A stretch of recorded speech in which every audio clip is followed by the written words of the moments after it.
Why Cats and Dogs Are Enemies. A story from China. There was a house that I used to visit for my supper sometimes. I knew the way in very well. There was a tiny little door by the back window, so small that you would probably never notice it. But I'm a mouse, and I can squeeze through the tiniest of entrances. To tell you the truth, the joint was going downhill.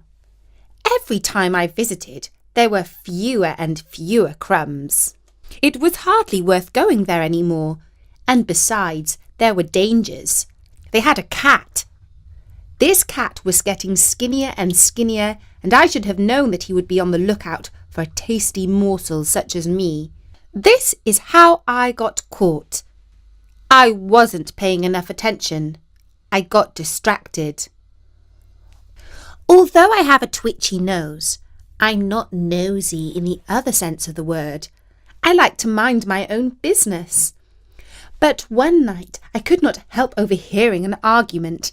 The man and the woman of the house were shouting so loud. "It's all your fault we're starving," said the woman in a high-pitched voice that sounded most distressed. "You shouldn't have gone and sold my mother's ring behind my back. All you got for it was an old horse that went lame. Now we've got nothing. Nothing." "What's your mother's ring got to do with it?" asked the man. "Because I told you 1,000 times, the person who wears that ring will never go hungry." "Well, I don't believe in that magic and nonsense," replied the man. "You don't believe anything I say. That's why you are so thin, your trousers keep falling down around your knees." Ooh, that was quite an argument. But now I understand why the house was getting so poor. The man had sold the magic ring that kept the larder stocked up. I wish I had a ring like that, I thought.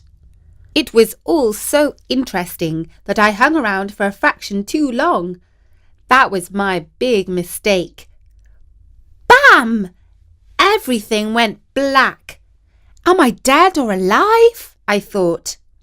But I soon knew that I was alive because I heard a voice that I recognised. The dog, a scratchy mutt who smelt like a rotting old blanket, was saying, "Hey, cat, hang on. Don't eat that mouse just yet."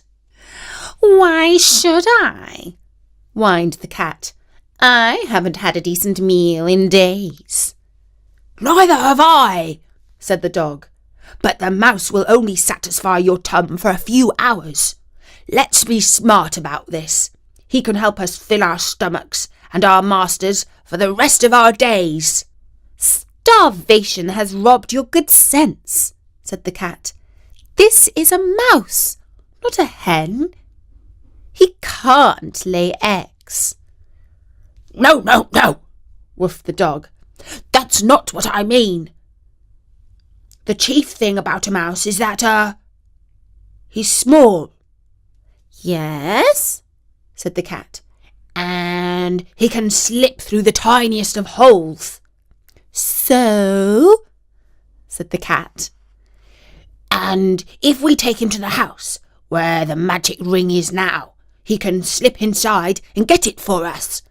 He'll do this for you because his life depends on it. I know where that house is. The magpie told me. Let's head off straight away." The cat saw that the dog was not quite as stupid as he looked. He held me by my tail in his mouth and sprang through the window. The dog followed. Off they both ran down the alleyway. I was bouncing around all over the place, I can tell you. It was the most horrid way to travel. But hey, I was alive, and that's usually the main thing. We left the town and reached a river. The dog said, "Right-ho, in we go." But the cat put me down and held me with a paw. "Not so fast," she said. "I haven't learned to swim." "Never mind that," woofed the dog. "Jump on my back and I'll carry you over." So splash!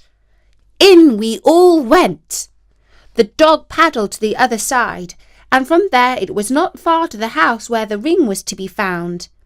Inside we could see a man and woman, both plump, with well-fed, happy expressions on their faces.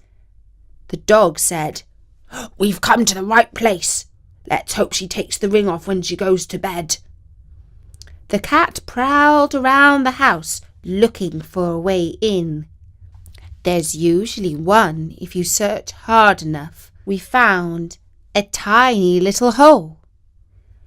"In you go," she said, "and bring back the ring if you value your pathetic little mousy life."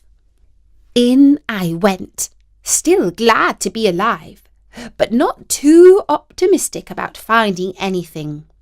I can sniff out crumbs, but mice aren't equipped with a nose for gold, you know. Fortunately, I saw it glinting in the moonlight. The lady had left it on the table with her other jewellery. They were pretty rich.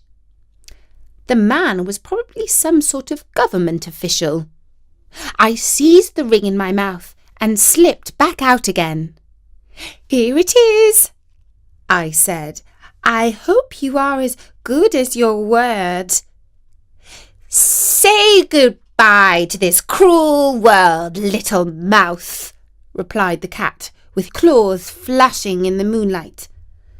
I trembled for my life, but the dog woofed. "Stop right there, cat. We gave our word and we must keep it. A promise is a promise." We returned to the river and swam back as before. Soon we were in the town. This time the cat went over the rooftops while the dog ran down the alleyways. I went home to my nest for a good sleep. Now, there is a follow-up to this story. A few weeks later, I was going past the house where the cat and the dog lived. The light was on and I looked through the window. The human couple were having a feast and the cat had put on weight. So, I thought, it's true. The owners of the magic ring will never go hungry. I too deserved a reward for my daring part in the rescue of the ring, and I decided to slip inside and take some crumbs. But round the back, I found the dog tied up, more miserable than ever. "What's happened?" I asked. "The house is full of food. Why aren't you tucking in?" The dog whined. "Oh! That filthy lying cat deceived me. She ran to the house before me, taking the short way over the rooftops. As soon as she got back, she sprang onto our owner's bed and woke them up with the great gift of the ring. Oh, how delighted they were! She is rewarded every day. But as for me, they punish me. They think I'm just a smelly, useless animal, and they tie me up outside. I'm lucky if they remember to throw me a scrap. Grrr! I shall hate that cat till the day I die, and so shall all my puppies hate all cats forever."